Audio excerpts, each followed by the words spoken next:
मन में विनम्रता का भाव, जीवन की प्रत्येक अनुभूति का चिंतन, चित्त की चंचलता की संयमित साधना,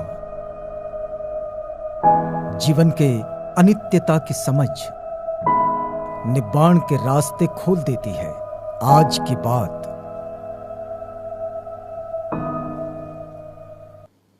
आज की बात, स्वागत। आप जानते हैं कि आज की बात में हम लोग तथागत बुद्ध के वचनों के हवाले से जो मार्गदर्शन हमारे जीवन के लिए आता है उसे हम अपने पक्ष में समझने का प्रयास करते हैं। और इसी कड़ी में हम ये समझ रहे हैं कि तथागत बुद्ध हमारे जीवन को उन्नत बनाने के लिए किस तरह का मार्गदर्शन करते हैं। आइए एक छोटी सी कहानी के द्वारा आज हम समझेंगे कि तथागत जो कहते हैं कि अपनी स्वार्थपूर्ण आकांक्षाओं का अंत कर लेना चाहिए, यानी कि जिन जिन लोगों को लगता है कि अपने जीवन में सुख हो, मतलब हम एक दुख मुक्त जीवन जी सके, तो उन्हें अपनी स्वार्थपूर्ण आकांक्षाओं का अंत करना होगा। अब ये स्वार्थपूर्ण आकांक्षाओं का अंत करना मतलब क्या है, तो इसका अर्थ आज एक छोटी सी कहानी के द्वारा समझने का ये प्रयास करेंगे। वास्तव में अगर आप देखें तो स्त्री या पुरुष दोनों में ऐसा कोई भेद नहीं होता है। जैसे पुरुष निब्बाण की ओर जा सकते हैं, एनलाइटनमेंट को पा सकते हैं, बिल्कुल वैसे ही महिलाएं भी, स्त्रियां भी निब्बाण को प्राप्त कर सकती है। और ऐसी चाहत रखने वाली जो स्त्रियां होती है, जो महिलाएं होती है, उन्हें निब्बाण की कामना करने वाली ऐसे कहा जा सकता है। अब एक छोटी सी कहानी आपको सुनाते हैं। ये राजा प्रसेनजीत की जो कन्या थी, जो अयोध्या की रानी थी, श्रीमाला। इस श्रीमाला की एक छोटी सी कहानी आपको सुनाते हैं। श्रीमाला देवी जो है, ये निब्बाण की कामना करने वाली एक बड़ी ही प्रसिद्ध नारी रही है बौद्ध काल में। भगवान बुद्ध के उपदेशों के प्रति इनके मन में बड़ी गहरी श्रद्धा थी और इसलिए उन्होंने भगवान बुद्ध के समक्ष, बिल्कुल तथागत के सामने ही कुछ प्रतिज्ञाएं की। आज आपको सुनाते हैं कि उसकी प्रतिज्ञाएं क्या थी। उसकी पहली प्रतिज्ञा थी, सबसे पहले तो उन्होंने कहा कि जब तक मैं संबोधि को प्राप्त न करूं तब तक। फिर वो कहती है, उसकी प्रतिज्ञा है पहली, कि स्वीकृत शीलों का उल्लंघन नहीं करूंगी। जो शील धारण किए हैं उनका उल्लंघन नहीं होगा। दूसरी बात, गुरुजनों का अनादर नहीं करूंगी, मतलब गुरुजनों का आदर करूंगी। तीसरी बात, किसी भी प्राणी के प्रति मन में क्रोध की भावना उत्पन्न नहीं होने दूंगी, मतलब प्राणियों से प्यार करूंगी, उन पर प्रेम करूंगी, उनका लालन पालन करूंगी। जो बाबा साहेब ने 22 प्रतिज्ञाओं में एक प्रतिज्ञा दी है कि मैं प्राणियों का लालन पालन करूंगा, उन पर दया करूंगा।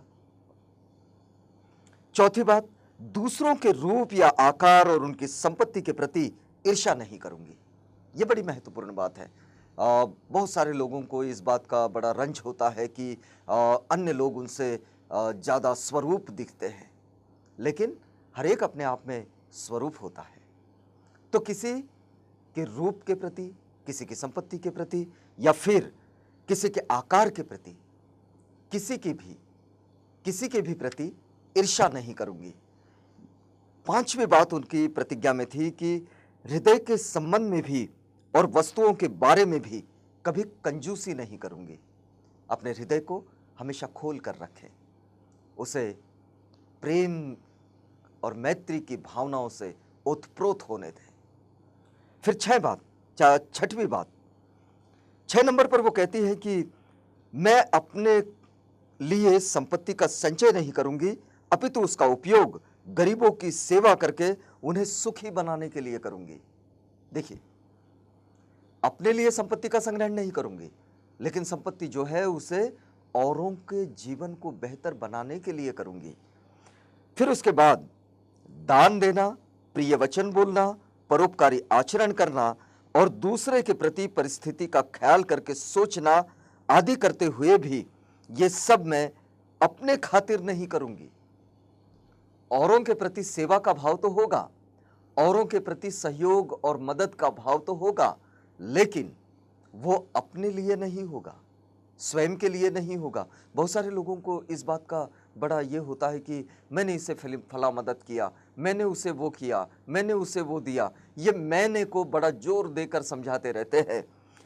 फिर वो कहते हैं कि ये मैं सब अपने खातिर नहीं करूंगी, बल्कि विशुद्ध मन से, बिना थके, निर्बाध मन से मैं प्राणियों के मन का परिष्कार करने का कार्य करती रहूंगी। औरों के मन को भी शुद्ध बनाने के लिए और उसे परिशुद्ध करने के लिए, उसे परिष्कृत करने का कार्य हमेशा करती रहूंगी। 8वीं प्रतिज्ञा उनकी रही कि यदि कोई अकेला, कैद में फंसा हुआ, रोग से पीड़ित, दुखी आदि विविध प्रकार के कष्टों में पड़ा हुआ आदमी दिखाई दे तो उसे उन कष्टों का कारण और नियम समझाकर शांति प्रदान करके उसके कष्ट दूर करूंगी। यानी कि यदि कोई पीड़ाओं में है, यदि कोई दर्द में है, दुखों में है, तो उसे ये समझाओगी। यदि कोई कैद में पड़ा है तो उसे ये समझाऊंगी कि तू क्यों इस तरह से कैद में पड़ा है, मतलब उसका कारण उसे समझाऊंगी। आपको पता है कि बाबा साहेब एक बात को बार बार कहा करते थे कि गुलाम को गुलामी का एहसास करा दो। तो ये एहसास कराने की बात है कि उसको एहसास करा देंगे कि और फिर उससे निकलने का मार्ग भी उसको बता देंगे। तो ये मार्ग उसके दुख कष्टों को दूर कर सकने का मार्ग जो है उसके लिए मैं प्रयास करूंगी। ये देखिए उनका ये प्रतिज्ञा है। और फिर वो कहते हैं कि यदि मैं मनुष्यों को, जीवित प्राणियों को पकड़कर उनके साथ क्रूर व्यवहार करते हुए देखूं या फिर धर्म विनय का उल्लंघन करते हुए देखूं तो दंड के पात्र लोगों को मैं दंड भी दूंगी और शिक्षा के योग्य लोगों को शिक्षा दूंगी और यथाशक्ति उन्हें पाप कर्मों से, बुराइयों से परावृत्त करने का प्रयास करूंगी। और 10वीं प्रतिज्ञा उनकी रही कि सद्धर्म का परिग्रह करके वो कभी उसका विस्मरण नहीं होने देगी। जब एक बार सद्धर्म की राह पकड़ ली तो उसे कभी नहीं भूलेगी वो। और फिर जिसे सद्धर्म का विसरण हो जाता है, वो आगे कहती है कि जिसे सद्धर्म का विसरण हो जाता है, विस्मरण हो जाता है, वह सर्वत्र व्यापक धर्म से च्युत हो जाता है और निर्वाण के तट पर नहीं पहुंच पाता। तो जो लोग निब्बाण की ओर जाना चाहते हैं, एक बेहतर जीवन की ओर जाना चाहते हैं और अपने जीवन में दुखों से मुक्ति चाहते हैं, तो उन सब के लिए ये बहुत ज़रूरी है कि अपने जीवन को कुछ नियम लगा ले।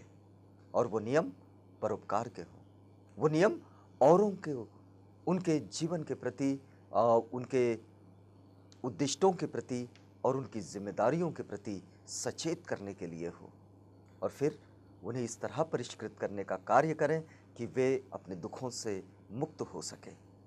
तो ये होती है प्रतिज्ञाएं उन लोगों की जो तथागत के मार्ग पर चलकर, तथागत के अनुगामी बनकर अपने जीवन को उन्नत बनाते हैं। तो आज की बात में हम यहाँ रुकते हैं, इस वादे के साथ कि कल हम आपसे पुनः मिलेंगे एक नई बात के साथ। तब तक के लिए हमें इजाज़त दीजिएगा। आज की बात।